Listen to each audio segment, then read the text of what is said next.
All right. Well, welcome everybody to tonight's Policy in Pilsner. Tonight we're going to have a special edition called You Know My Name, but Do You Know My Story?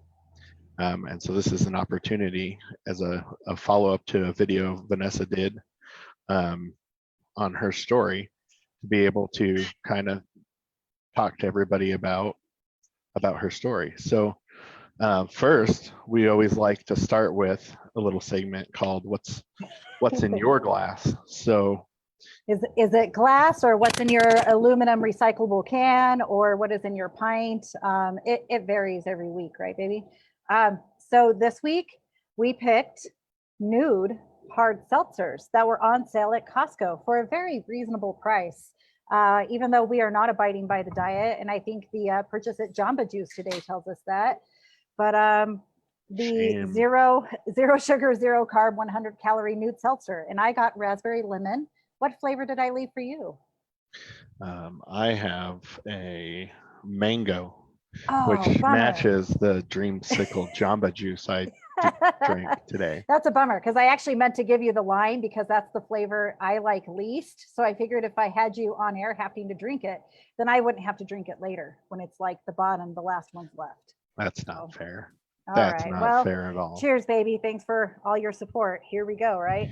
So first, I usually start with a city update. So there is a lot going on city council, but I'm actually devoting tonight to Vanessa's story. And so watch for a Facebook Live gym video, old school style from Councilor DeMott.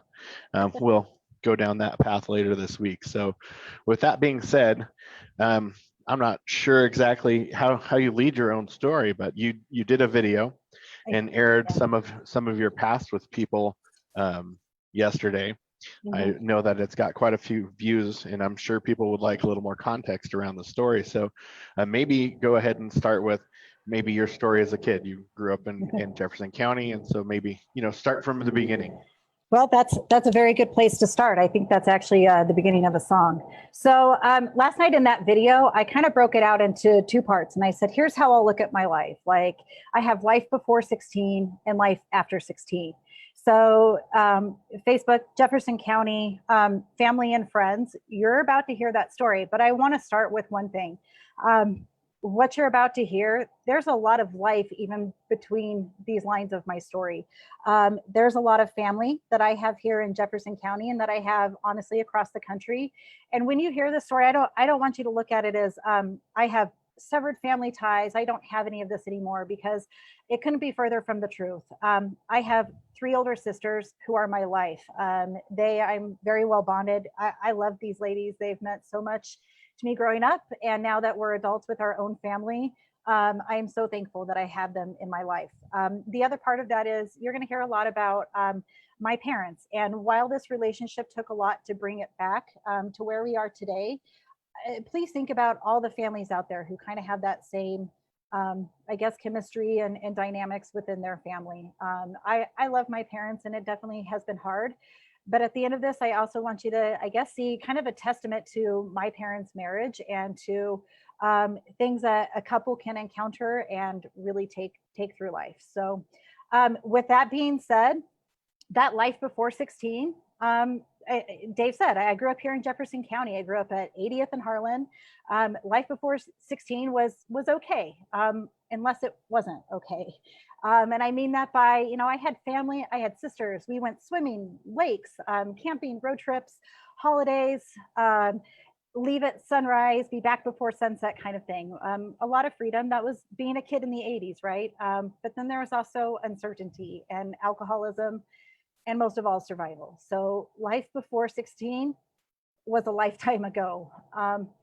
And I guess growing up until some of those things became realization, I thought that was stuff that happened in every home. I thought parents argued and fight, and dads came home drunk, and life was just rough, and that's what it was like. And then you start staying the night at other people's houses, and you're kind of like, oh, this doesn't happen in every home. And things started coming together for me that way. For the longest time, I thought I was to blame for all of that anger. I only knew my dad as an alcoholic for those first 16 years. I didn't really know much other than that, than it seemed every time he was brought home by the police, drinking and driving, because that's what happened in the 80s. They escorted you home, I guess. I thought that it was our fault that he came home so angry. To give you kind of a association, cop lights to me are reminiscent of being in my room and seeing those flashing red and blue lights and knowing that my dad was home and that this was possibly going to get really bad. So my first instances were with police, where these weren't people saving us from bad people. These were people bringing home the bad people and just releasing them back to us. So there was a lot to be said for kind of how that interaction always went down. I witnessed multiple violent episodes. I have a huge aversion to Hamburger Helper to this day. Things that were as little as you're eating Hamburger Helper 4 nights a week because that's all your family can afford. But that's a trigger point, and it definitely caused, I guess, to have to come home to one more hamburger meal when you're a working class family. It just seemed to always cause some interactions. From there, we also moved around a lot. We moved a few times. I never felt like I belonged anywhere. When I was 8, we left Arvada. My dad was transferred. He worked with an oil company, and we moved to Nebraska for a few years. That job out there only lasted so long before he was then transferred and had to spend time in Alaska. So my mom and 3 sisters, the 4 of us girls, were at home, and 3 weeks on and 3 weeks off with dad. And there kind of became kind of a routine to how we lived life. A couple of years after being in Nebraska, we were brought back here to Denver, and my oldest sister left home. From there, again, life, it just never felt like I had that belonging. Like Dave, we've talked about this so many times. I loved that you had kind of that grounded of community, that you grew up in the same home. And I wanted so badly for that for our kids, because I never had that. I never got to stay in one school longer than a couple years. And that was something I super, super craved to be able to have. And that's something I think that you'll find in the foster care system, and why it's hit on so much, that that stability and connection to just one trusted adult when somebody leaves the foster care system at 18, that they have some kind of a connection.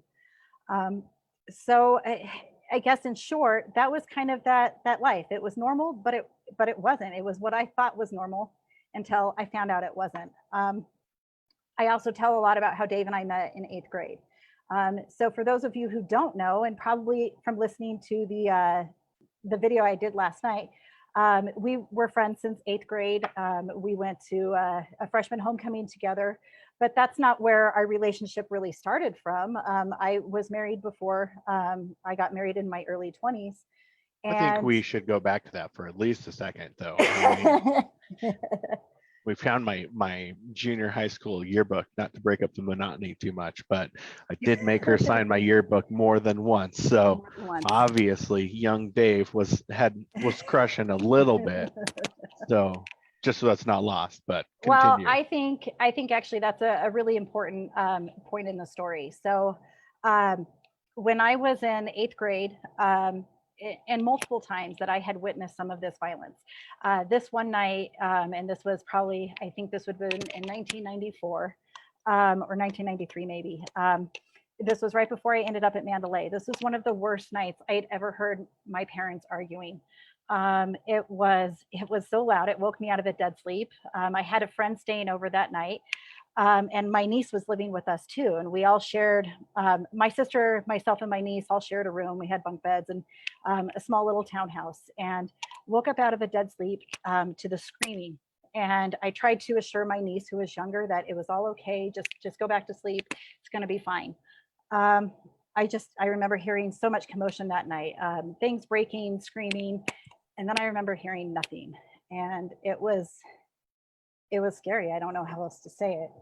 And then I remember the next morning going up to see kind of what had gone on. And I remember my mom, and she had marks all over her neck. And I remember her asking, like, well, why didn't you call the police?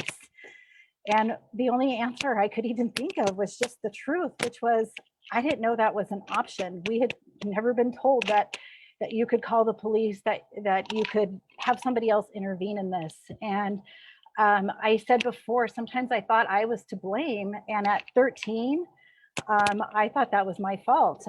So I carried that with me for a few years. And that incident was, that happened that night, the violence was because financial. And at the time, my sister and I were at a private school because my sister, I love her, but she was kicked out of Jefferson County Public Schools. So this was an option. She had to go to a private school. That was something we had to pay for out of pocket, financially burdened family. And when finances got really bad, the decision came, I had to go back to public school, and I ended up at Mandalay.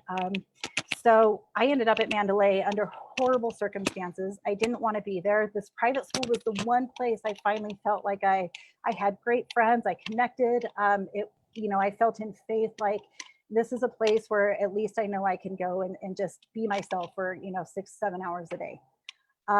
So that was extremely tough to go back to a situation, to go into public school under those kind of circumstances. I remember that year, and I was only at Mandalay for like 4 months. I remember that year, I must have ran away at least 3 or 4 times during that. Sometimes just hoping that maybe something would happen out there. Maybe the police would find me and then I could tell them. I was so extremely lost. Sometimes I ran away just because I knew I had a math quiz the next day, and who wanted to go to Mr. Long's math class and have to deal with that too. Nobody wanted to go to Mr. Long's class. So really, there was a lot of brokenness there, and I didn't know where to turn. I didn't know that there's a community out there that could support you.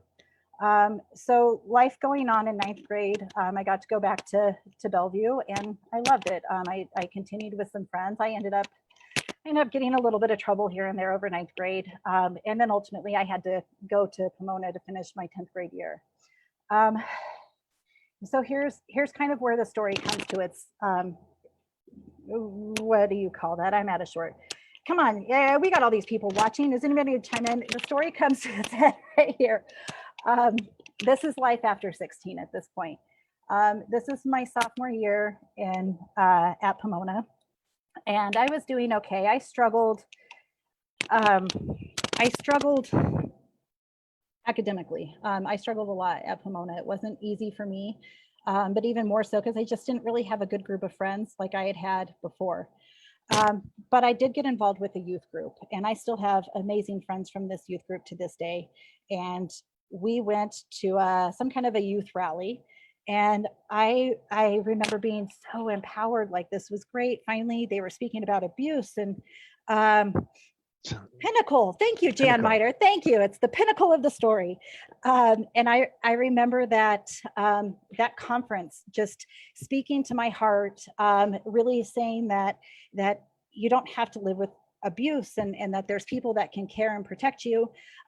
So it was emotional. I broke down, I cried, I disclosed those 16 years of what had been going on. And I thought that was it. I kind of thought like, oh, that's great. I feel great. They're going to pray for me. And there's that magical healing power of Jesus. Everything's all great.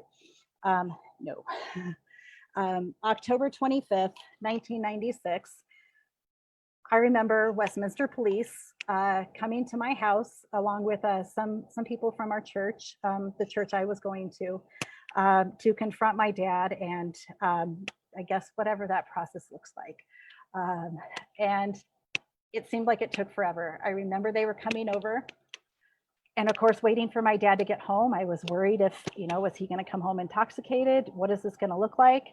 But I remember sitting at the top of my stairs and just waiting for something.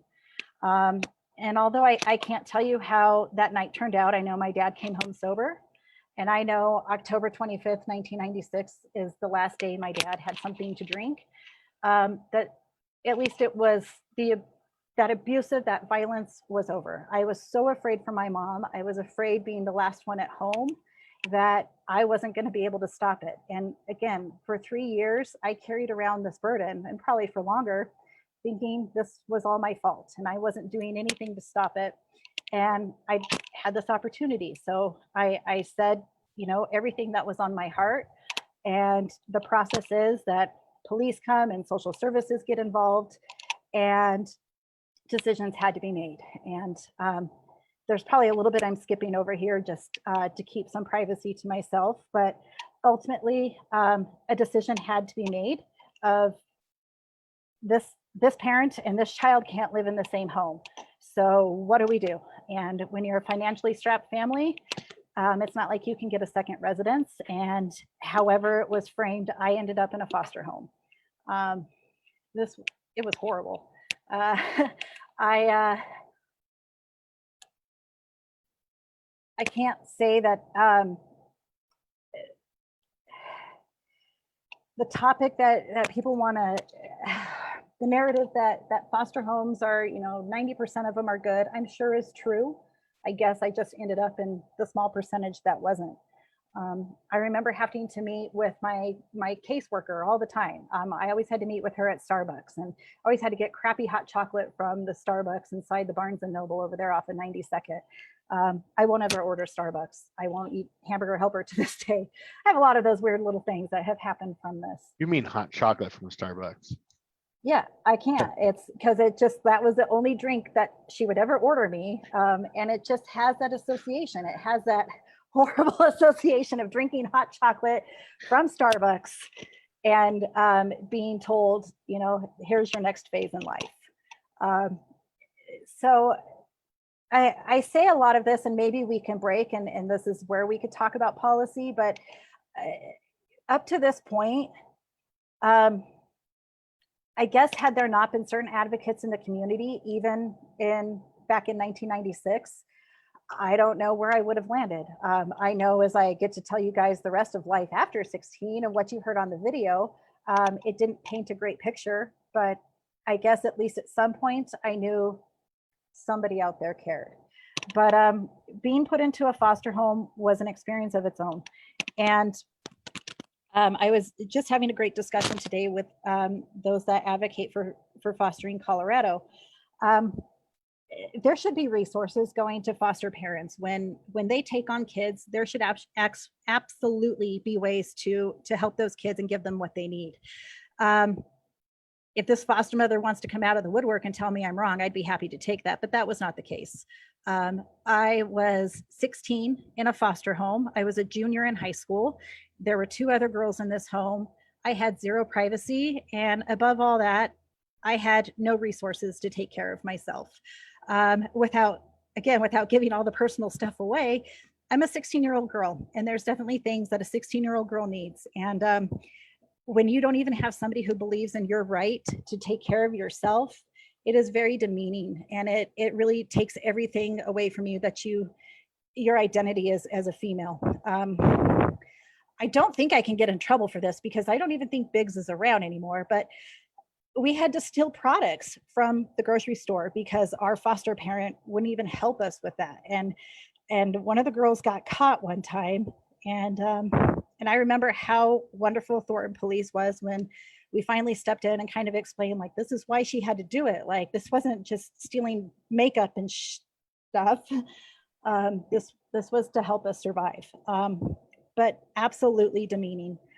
I was in that foster home over my 17th birthday and kind of thought, this is where life ends. Once that year was done and I got to go back home, that was going to be the 4th school in my junior year. And I had gone, I think I'd started at a private school again. I tried to homeschool during everything. Then during at the foster home, I went to Skyview, which I don't think is there now, but it was kind of a rough school at the time. And then coming back, I tried to go to Pomona again before just ultimately, I dropped out. So is that what we want, I guess, for our youth who goes through those adverse experiences, to just give up because they didn't have the resources, to give up because they had to steal to survive? So I guess I'm saying this because there's a whole section of life that happens in the gray area. Life is not black and white. Maybe for some people it is, but for a majority of us, we have to survive in the gray. And that's kind of what that year was. So I got back home and left school, tried to just find work and try to do what I could to get on my own. And it worked. And then I loved working. Even to this day, I've always found it's definitely a release. It's a great way to distract yourself, but a great way to build up your confidence again. So I worked hard, and I got out, and I got my own place with my best friend in 1999. And then life started all over again. So this is the after 16 life. Well, I will real quick, as far as like you're hardworking, not to, break it up a little bit, but Vanessa is a very hard worker and likes to work harder, likes to work more than I think people should like to work. Not that I don't see some coworkers on here watching. I love working. It's my favorite. But it's true. Vanessa's a very hard worker, and still that, and you see that in our kids. They all enjoy working. Not that I don't feel I'm a hard worker, but I'm like, oh yay, I got up, I gotta go to work today. But again, it's there's kind of that escape, and I have even here in my notes that from the foster home, it went from bad to pretty much survival. That anywhere I could go physically. I even have wrote out here, it says psychedelically, because after last night, y'all should know I'm definitely not perfect in this arena.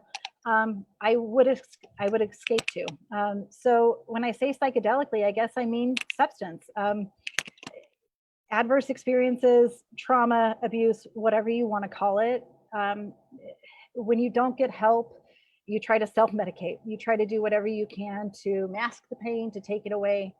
And I absolutely did. So with that, if you don't mind me asking, so we can kind of, like, you shared a lot of this last night, and kind of some of your bad choices that ended up on, on a criminal side as far as arrests, no convictions besides, a driving infraction, not to mitigate it or lessen it, but it's serious infraction, and unfortunately too many people end up with those. But I think it gets into what I've heard you talk about a lot, and why I think that you'll be a fierce advocate at the State House or anywhere else. And I've seen you be between Ralston House and CASA and in Flatirons Church.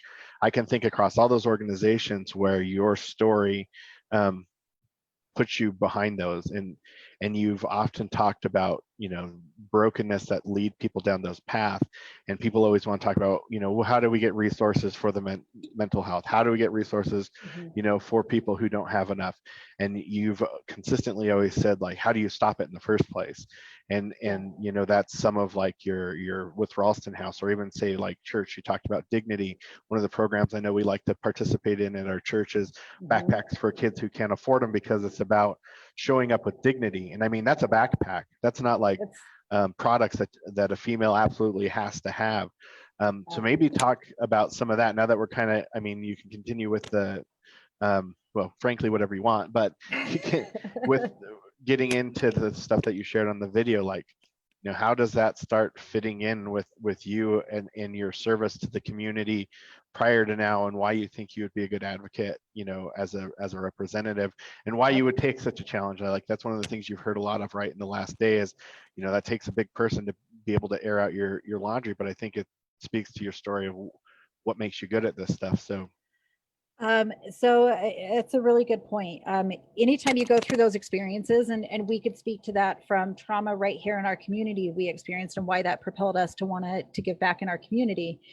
But those experiences, and yeah, I didn't know at 16 that going through all of this and trying to make decisions or making bad decisions would lead me to a place, even a platform that I could advocate for people like that. But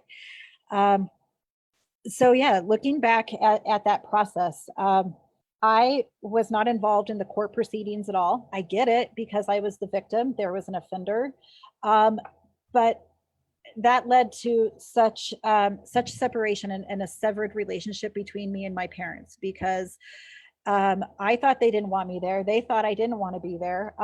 There were times I straight up left the foster home, jumped a bus, and that was like 108th and York, jumped a bus to get down to the Taj Mahal in Jeffco, in hopes that I could just show up at the hearing and let them know, like, look, I just want my family back together. Like, I just wanted that stuff to stop, and I want my family back together. So fast forward to now, and why I think that it's better we look at these from a proactive standpoint, but also how we react to it. A mass has changed. So much has changed since then, but there's still a lot of work to do. So in 1996, there was no Ralston House. When I disclosed abuse just to a church leader, it then had to run the gamut. So in 1996, that process was just uproot the family, tear everything apart, and then hopefully we'll get it all placed back together before this kid turns 18. In 1996, it was a few sessions of therapy from what I can remember. One time, I think they were trying to hypnotize me. I felt like I had no power. I felt like I had no say in that process. And it always felt like such a burden because of what I felt like I had done to my family. So I never had anybody that was assuring me that I was doing the right thing. So I talked about how I had a social worker. Now we have social workers and we have guardian ad litems. We have CASAs that help these kids. These are all great strides we've made to really support kids within the foster system and kids that have gone through this kind of trauma or abuse. And when you talk about substance abuse and mental health, I know I went down that path. I know that as soon as I had that freedom in that apartment, I found like, wow, this feels great to not have to answer to my parents. This feels great to just come to my house and for once not feel afraid to come home. In the whole time from 18 until my parents moved away from the Denver area, I moved back home once. It wasn't something I wanted to do, but it was that whole, maybe a little bit of stubbornness. I just didn't ever want to feel that way again. Being at home, I guess, is the only way I can really articulate it.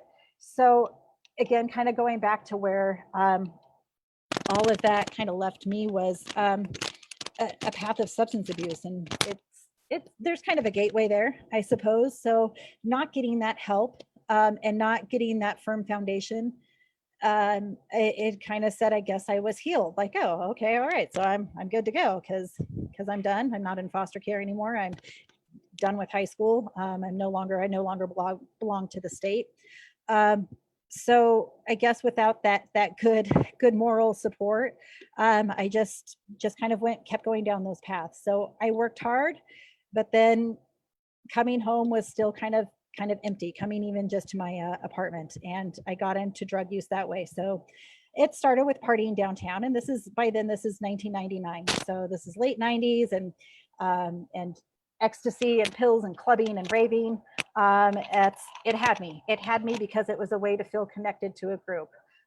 There's a saying in psychology that all kids, adolescents, have to go through stages of life, and at one point they have to find their tribe. And it makes sense, right? You find your tribe. This is where you feel like you belong.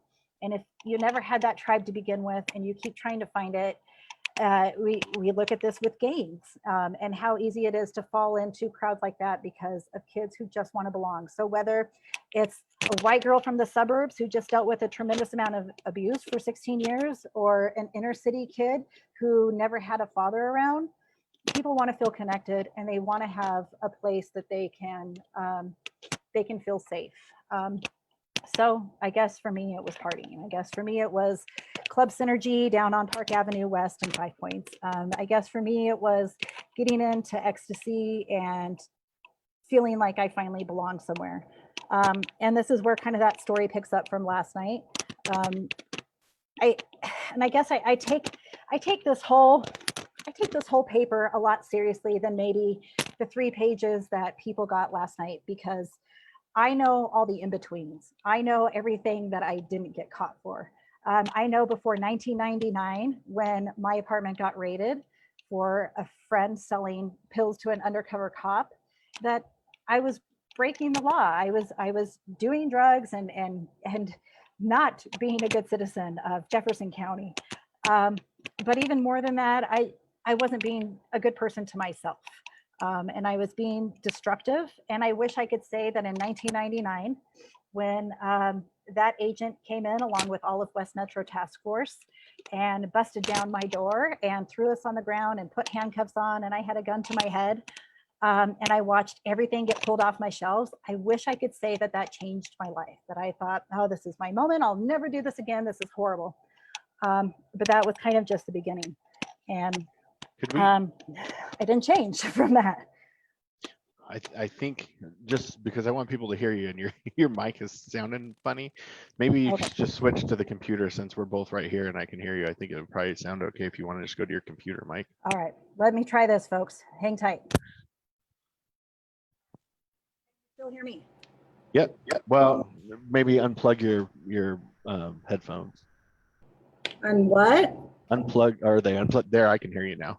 Okay, well, my concern is that we're going to get echo and feedback from you, because when you talk, I can hear it. So, well, so in short, from that experience, that it didn't change anything. So let's bring this back to some policy, because I talked before how my first instances with police were bringing my dad home after he was intoxicated. He was driving, because back in the 80s, DUIs, drinking offenses, wasn't quite the same thing. So my first interactions were police were bad. And so this is totally my fault. I've let somebody into my apartment. They sold drugs to an undercover. It's now all in me and how I interact with this situation. Again, I was never taught to respect police. I was never even taught that they were an option in our life. It's not that it was bad. It just was kind of, they'll only come around if you do bad things. Well, I did a bad thing. So this interaction is just like I said, it came in and it was that, and I was brought down to the Arvada Police Department and booked and had to kind of go through that interview process. And that was it, because the investigation went the way it's supposed to, and letting the police do their job. And I wasn't a part of that, but that felony arrest stays on my record. And I have nothing but, I suppose, great things to say about how that was handled. It was professional. I never felt I was in danger. I never felt like I was going to be wrongfully accused of something I didn't do. So it's all in, I guess, how you handle a situation. And at 19, I can't say that I was ever trained to handle any kind of police interaction like that, but it is what it is. So I went through, and I say life, that it didn't change me, because it didn't. It didn't make me worse. I made me worse. I continued down that path because I guess that wasn't enough. Partying on Friday and Saturday night wasn't enough. It felt good to forget everything. It felt good to be numb. It felt good to have a group of people who accepted me, but accepted me as long as I was doing what they were doing. And so it got worse and worse. And so it came into the cycle of, I'd go and party, but then I had to get up and work meant a lot to me. So how do I stay up and do work all day? So I'll let you all imagine how that probably happens. And that cycle kept going for a while until I could no longer hold that job, because that could only last so long. And I tried other jobs here and there to kind of fill that gap. And nothing ever seemed to really fill that hole, right? I'm hurting and I'm broken, and partying wasn't working. Nothing was making this better.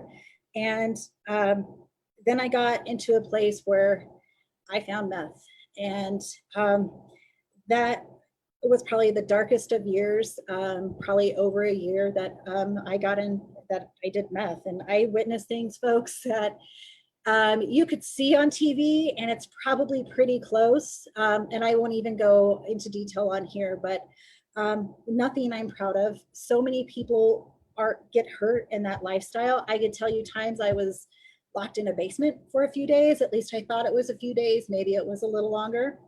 But it's a drug, and it's a disease that takes people down. And I'm glad we don't see it at the level we were seeing it there in the late 90s and into 2000. And I think it's because we have people like Task Force to help keep that at bay and to address those problems in the community. But I say this gently. I don't think I would have ever stopped had had I not become pregnant with my oldest. I tell her all the time that she has saved my life, because I had been separated from my husband at that time, my ex-husband, and we were separated over 9/11. 9/11 happened, and like many of you watching, is emotional, and you've kind of remembered how nice it was to have family, and we reconciled after 9/11. And as we reconciled, so September, I spent those next few months until I found out I was pregnant in January of 2002. Just blazed out of my mind every weekend again. And that's the path I was going back on. I had worked so hard to get away from it. All of those things that I was telling you with partying, and finally I had to make a separation. I actually had left my husband at the time, from a story you had actually heard last night. I think this is, I think it's page 2 of the document. I ended up with a domestic violence and aggravated assault charge because I couldn't control emotions then. I left the scene after a confrontation with him and another friend of ours, and was not aware that I had a warrant out for my arrest until I was a few months pregnant with my oldest at the time. So that timeline goes that for a good 6 weeks, being back together, I was back into that lifestyle. I was back in that downward spiral of just not taking care of myself and trying to find anything I could to, again, mask kind of all that pain. But January 8th of 2002, she saved my life, because I remember I'd spent that whole weekend high, locked in someone's apartment, and Monday morning had to get up and go to work. And that whole day I just felt horrible and just couldn't face it. And I remember taking that test. And I remember it to this day, folks, like I'm heartbroken that I did that to my child. But you guys can't imagine how many families and how many mothers this happens to. And whatever their answer is, we should be a community that supports that. So after that, that changed my life. It changed my life to really know that I had something more than me to live for. And I love that kid. I love all these kids that have come and given me more and more reason every day. Do you have anything you want to say? Because I'm going to have to take a breath in a minute. Well, I think it's interesting. I'm trying not to stop you and step over you, but I think a lot of what you've talked about in varying levels we've all went through. So there's always that question, like you brought up, like what are your skeletons in the closet? I've been asked that question. You know, my dad was a policeman. My parents actually had a bad marriage the first 10 years of life. My dad was abusive, you know, like unfortunately, especially, you know, back in the day, police didn't get the kind of mental health help they need, and they see the most horrible things, and all too often that comes home with them. And I'm not going to blame that all on my dad's job. He definitely, you know, owned his own thing, and through that, my parents actually for many decades have been in a marriage ministry because Christ saved their marriage. But I think of struggles of my own, and you know, my biggest probably skeleton in the closet was I was a big pothead back in the, you know, mid to late 90s, like a lot of kids. And you know, the difference between me and you, there could be a lot of times that I took a turn, but by then, you know, had a very solid family structure. You know, they found out I was smoking pot. I, you know, would get reamed, and they'd always be questioning me if you're smoking pot. And my answer was always no. But I was for a couple of years until I went to college. But I mean, it's very easy for, I mean, and it was for the same reasons, same basic reasons. I had some hardships that were much easier than your hardships. It's more like girls that, you know, that I like, is emotional teenage, you know, it's the 90s, Pearl Jam and such. But it was an escape for me. Same kind of thing. It's just human nature. So I think your stories, I mean, a lot of people can relate on different levels. Obviously, there's people who went through much harder lives and circumstances that led them down those paths. But you know, I think everybody at some level can relate to what you're saying, and we have all had those times where we get into those self-destructive life cycles. You know, but most people aren't willing to admit it or talk about it. So, you know, I think that it's interesting. So, Well, when I keep saying, like, I want to bring this back to policy because you know, for those of you watching, maybe if you didn't see the video I put out yesterday, there's kind of your short condensed version. It's a little less emotional, but it's really just saying, hey, here's me on paper. And if you were to find me and you didn't know anything about me, what would you think of this person? Because now that you know me, does it change anything? Does it make those causes that I'm passionate about, does it make it seem more or less? And so I guess to kind of spin off, when I had to go to court for domestic violence and aggravated assault. So to back up a little bit, I left the scene. This all happened in Lakewood. It happened in 2001. And oh, I was angry, and it was bad, but it was all the way around. So I can't sit here and cast blame on anybody because I have so much ownership in this entire story that I'm telling everybody. And I left Lakewood at that time, and I drove back home like crazy. I won't admit to going about 90 miles an hour on I-25 in my 1984 Mazda GLC Deluxe, but hey, it happened. And that was it. And I kind of thought, it's over. And again, my husband at the time and I, we reconciled and got pregnant with our first child, our oldest. And then in running a red light in Northglenn is when that all kind of came up. I think it's called a pinnacle, I've learned today. So that process, again, I want to speak to, again, how important it is to have police that are so professionally trained, because in Northglenn, in 2002, and I believe it's like March, so I'm barely pregnant with my daughter at the time, I get pulled over for running this red light, and I'm on the way to the airport to pick up my sister who's on a military leave. I'm supposed to be picking her up from the airport. I have my two nieces and nephew in the back of the car who are all in grade school age. And I get pulled over, and everybody knows this. You get one cop behind you and you're good. And you're just sitting there, you got 10 and 2, and you got your license, registration, you're ready to go. But when that second cop car pulls up, you know something's up. So the second cop car pulled up, and they were so extremely professional. Seeing that I had kids in the back of the car, pulled me aside and explained what was going on. And I'm devastated. I'm scared to death because I know enough about jail that I'm probably headed there. But they waited for my mom to show up so she could get the kids before they had to witness me being put in handcuffs. This is obviously becoming kind of a theme in my life by now.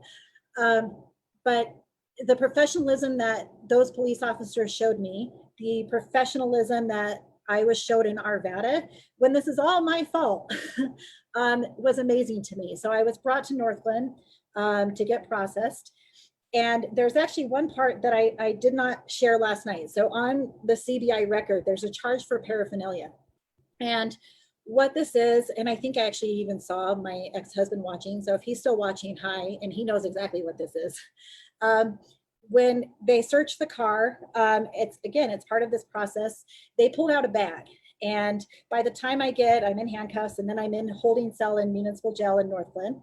And they tell me on top of this charge, they have to book me for and then transport me to Adams County Jail. So as a white girl, when you're 3 months pregnant, headed into Adams County Jail, your heart's beating fast. Then I'm told there was also paraphernalia in the car. And I'm thinking, what the heck? My nieces and nephews, like, they are young kids. There's no way they would have anything like that. And they're like, no, ma'am, it wasn't that. It was a meth pipe. And I'm thinking, no, you're lying, because this is my sister's car. Those were my nieces and nephews. And we kind of went back and through this for a while.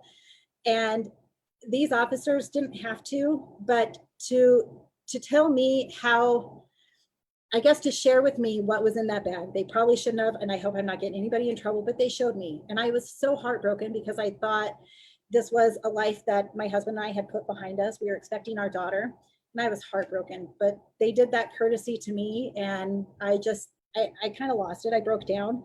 But that charge remains on here because, again, I took accountability for it. I was driving the car. Yeah, you're supposed to know everything in your vehicle at the time, but there's no point of fighting that. So I have this paraphernalia charge that just kind of hangs out on there. That, again, I admitted to it. It's crappy. It's crappy to see all of this piece of paper to say, this is Vanessa DeMott, when really it's not. But I can also tell you this is professionalism. This goes with proper police training. This goes everything into courts. This goes into like this, the assault charge itself, a domestic violence aggravated assault. Dave, like in Westminster Municipal Court, this is something we can handle at a community level. And this is something Lakewood did the same thing. So instead of going to Jefferson County, to be able to handle this in municipal court meant they know the community more. They're able to look at it with a little bit more of a unbiased eye and more of a personal level basis. And Westminster does that same thing. And I think that's fascinating. There's obviously a financial piece that it probably saves that kind of administrative cost at a district level, but that kind of service and really repair of a human soul or even relationships means a lot to a community, because it's not just charging and throwing somebody in jail. It's really looking at it from how can we make it better. I guess from there, this all comes back to policy, because I can't sit here and say I'm advocating for substance use if I've never been there, if I don't know what addiction's like. And I know that we call it a disease because it is, but I've seen some of the best people in the world get caught up in addiction, but those same very people come back from it. And these are the true heroes in our communities, because to be able to fight it and really with no resources and decide on your own free will that you're done with that life and you're going to fight for your life, that's huge. But there's no reason why we can't give better resources in our communities. It's not always government's job, but there's definitely ways that we can help and be a great conduit for it. When we talk about child advocacy and foster care, like, hi, I'm a great advocate for that, because I know what it's like when you don't get those resources and those services. I'm a great advocate because I know what foster care is like, and I know it's a heavily underfunded system. And you need people who advocate passionately for it, because I don't want to see more kids fall into that same life. We know in foster care, if these kids don't have that connection by 18, they're homeless by 24. God help them if they actually make it to 40. So if you want to look at homelessness, you want to look at substance abuse, like you said, babe, like we have to start looking at those issues from where do they start? Where do these things spawn that we're missing the mark? And for me, that's where I've kind of picked this platform, because I've been there. Well, and I mean, there's so many things I know I've seen you advocate for, and a couple of points I'd like to bring up. One, like you talk about foster care a lot, and I know you and I are both passionate that there needs to be something after foster care. For those other group of places where there even is good foster care, one of the biggest problems is then they age out. Then they've got no resources. They don't have a home to go back to, and a lot of those kids end up on the street. They end up in drug abuse because they don't have resources. They don't have somewhere for that next step. They don't necessarily have somebody who taught them, how to work hard and go out and earn for themselves. That's not always the case, but it is too often the case. The other thing that I'd hit, like I saw Reed on here. So Reed is Vanessa's ex-husband, and I've seen him very much transform his life, and I think his girl saved his life as well. And we have a good relationship with him, and he has, thank God, a good relationship with his girls, and it's been able to get away from drugs too. And I guess the reason I bring that up is we all have our dirt, and I think the difference between people who are willing to be honest about it and say, yeah, I can make a difference in the policymaker role because I've been there, is people who are willing to admit they've made mistakes and they got caught for them, because we all have mistakes. I think I served on a jury in Adams County. I think it's earlier on when we were married and we were still in the Adams County side of the city, and it was a DUI case, and I'm thinking for sure I'm not having to serve on jury duty. I have a wife who's had a DWAI. My dad is a retired policeman. Like, that's the double end of the stick. There's no way they're choosing me. I'm out of here. First one to pick, last one, only one who stayed in the whole jury pool. But I end up being the foreman, and I remember going back in the deliberation, and it was for a DUI, and everybody's like, well, which of us haven't done that? And it's probably true, but me being me, law and order, I'm like, no, that's not what they asked us. They asked us, did he do this? And he certainly did. But the point is, like, even in that, people, you've all done something. The difference is, did you get caught or not? And were you willing to own up to it? So Like I think it's very big of you that you're willing to do this, and I know it's taken a lot, and it's been very emotional to be able to tell your story. But it's your story to own. It's not somebody else's to end up on a mailer, and we know how politics is. And I've seen some really great people get their political careers destroyed when they were doing good for the community because they made mistakes in their life, and I don't think that's right.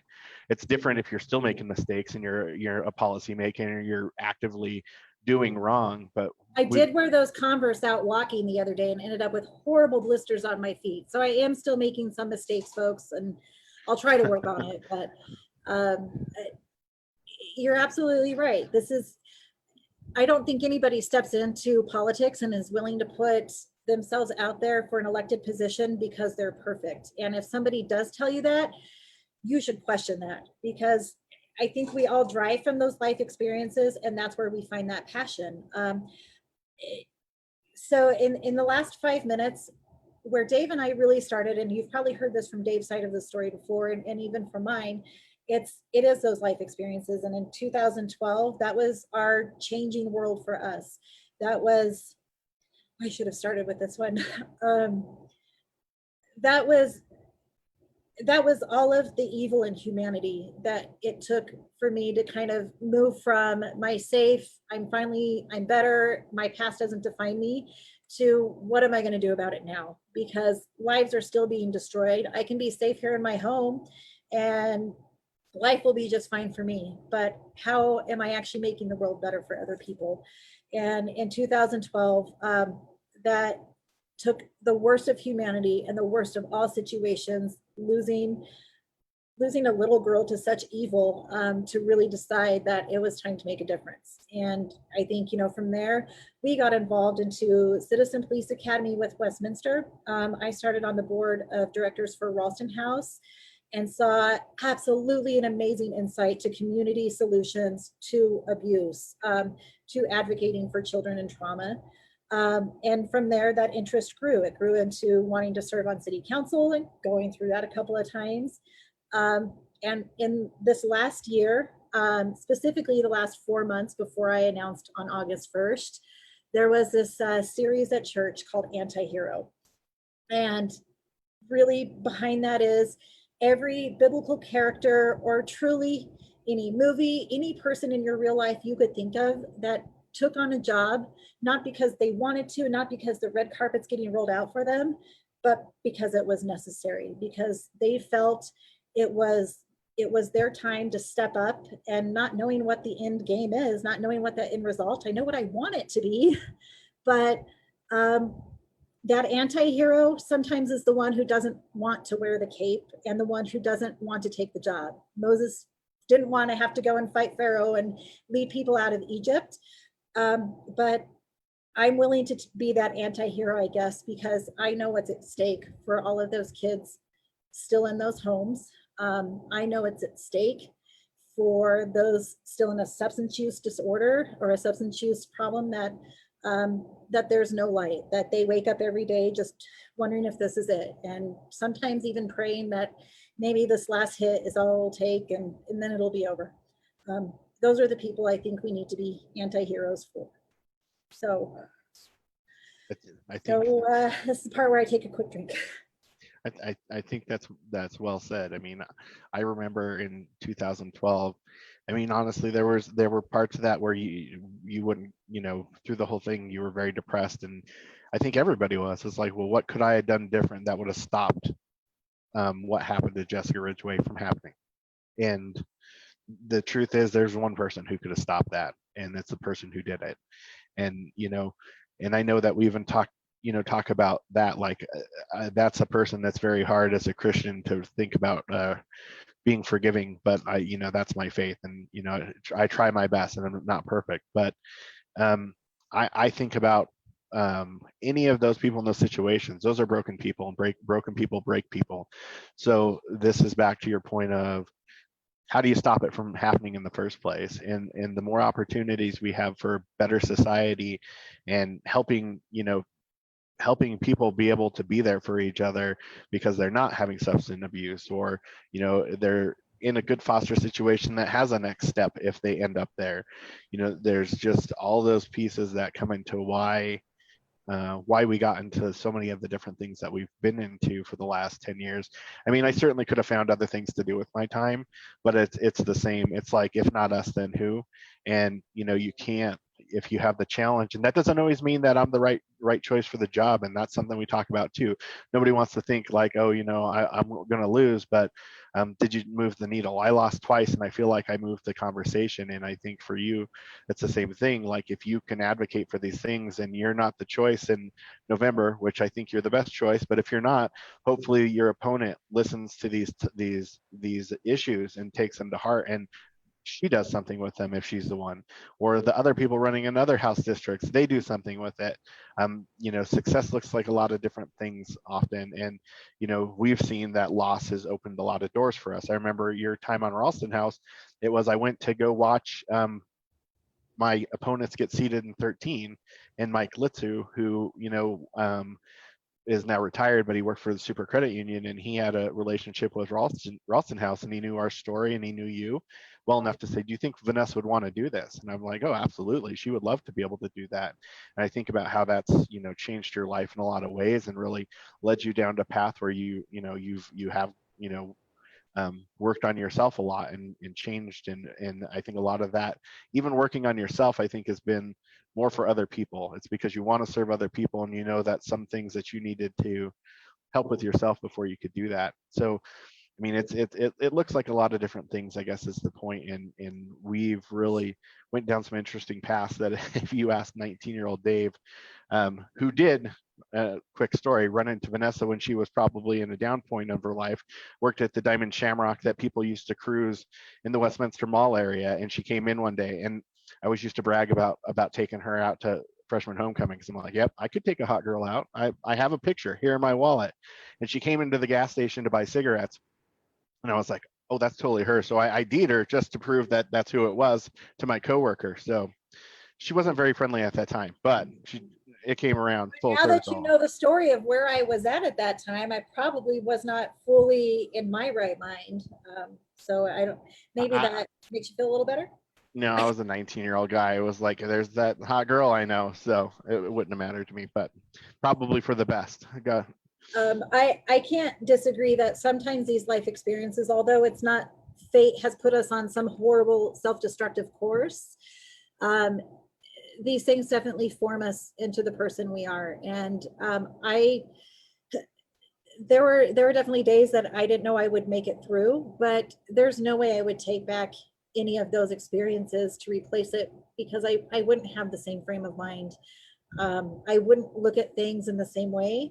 And, and I probably would choose better friends, because if I'm seeing some of these comments and I see Brian Head saying, Brian's off the team. Clearly have a terrible, clearly has terrible eyes.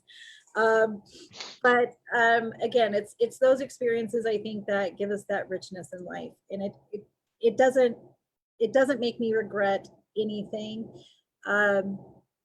I think I regret if I hurt anybody along the way, and I can't imagine in a path of drug use and where I was at that I didn't. It would never be my intent, and I hope that I can make a lot of things right with our community, with our county, with our state, by being able to take on this position, and advocate from a place of experience and not just lecture and moral judgment. With that said, we've had so many people who've hung out here with us for this full hour, and I really appreciate it. It means the world to me to have support, of people I don't know, but for people who know me and still want to support me, that means a lot too. I promise I'm a fighter. I hope this story has shown you that I'm a fighter. And that's what I'm going to continue to do is, regardless of all those experiences, Vanessa's life before 16, Vanessa's life after 16, and all those people that helped me through that time. I can't, I'm going to call it out now, because I see my friend Manuelita Margarita Baca on there, and it's because I had her couch a few nights during that transition time that I realized I still had people who cared about me in my life. And it's people like that who just have a big heart. And I could look back all these years later and be thankful and realize that I was never truly alone, that I really did have a tribe that whole time. It just took a little bit of finding and probably some prayer and enlightening to make that realization. So as we wrap up, I think there's something I'm supposed to always say, which is I have a website and I'm a candidate for a reason. I'm a candidate because I believe in my causes and I believe in our community. And I need that support. I need people who believe in me and want to be a part of this campaign for the people. So if you are so willing, I have an event on Saturday with three other amazing women. It's called Winning with Women in Jeffco. It's a barbecue. If you can buy tickets, I'm going to put the link in our comments here. I've got it on my Facebook, but I need that support. If you can come, that's great. There is food, there is live music, entertainment, there is great conversation. If you can't come, you can still buy a virtual ticket, and that $19.99 absolutely helps me and helps the campaign and helps everything you heard today. It helps get somebody there who will fight for kids in trauma and fight for those who are in that position. Beyond that, DeMott for Colorado, I am happy to take donations. I call it an investment in freedom, an investment in liberty, because that's what supporting a candidate can do. I can't thank everybody enough for hanging out with us for this hour. If you all don't get it by now, I have the most amazing husband, best friend, campaign manager, and sometimes chauffeur. So baby, I love you so much. Thank you for having my back and supporting me in this here adventure that I want to do. And I love that we can give it back to each other, that, you know, when you have your run for council next year, I can't wait to be there and supporting you and hopefully as your representative. I agree. We saw some comments on here. You can donate directly on her website. And one thing I'll point out, I'm a lot more firm about asking for money because I've run 3 elections and I know it, unfortunately, it takes more money than I care for it to in politics. But the outsiders need money more than the insiders because the insiders get a lot of money. And if you want to see an insider versus an outsider, look at how much money they raise. And it's so funny because people don't take you serious, like, oh, your opponents raised tens of thousands of dollars. Like, well, look who's on their payroll. Are they not their payroll, but who's bankrolling them? And do they have these things at heart, or are they working for bigger groups? And the truth hurts, so people in politics get mad about it, but look who's backing you. We all want the support, but it's interesting to see, and the candidates who truly care about the issues, in my opinion, usually are the ones who don't get as much money. So we absolutely do need the support, and I think that she's going to get a lot of support because people see her as genuine. But I love you, and I appreciate that you did this tonight. I know this is very difficult, and I appreciate everybody spending the time with us. We're going to do some more of these that are specifically around Vanessa and some different reasons why us blue collar workers know issues best. I know Vanessa knows a lot. She can talk about jobs and economics and what really the working class needs more than anybody, because she's been part of it for most of her life and had to fight for everything. So nobody knows better than somebody who's actually walked those shoes. So I look forward to having some more of these with specifically Vanessa. I think our next episode is actually going to be Vanessa interviewing one of our county commissioner candidates, Joni.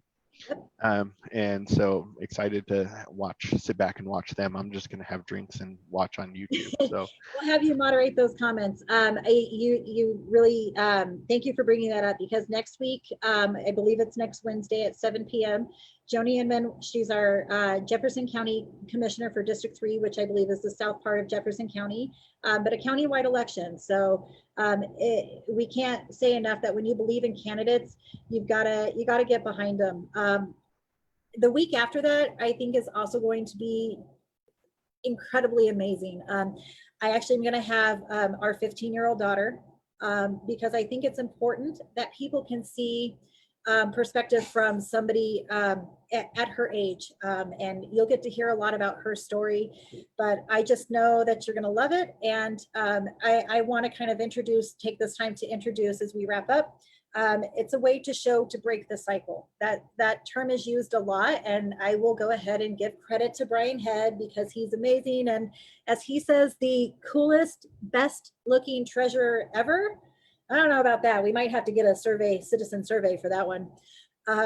But break the cycle is incredibly meaningful because for those of us who've lived in trauma and abuse, it is incredibly easy to take on that. As you've heard, I grew up in an alcoholic home, and in order to move past that, you have to be able to stop and say, this is where it ends, and it ends with me. So that's kind of where that's going to go, and I think it's going to be fascinating and powerful. So please stay tuned over these next couple of weeks. You all are amazing, and thank you for spending some time with us here on a hot July 9th. And go pay your taxes. It's tax day, America. True. Thanks, everybody. God bless. Good night. Good night.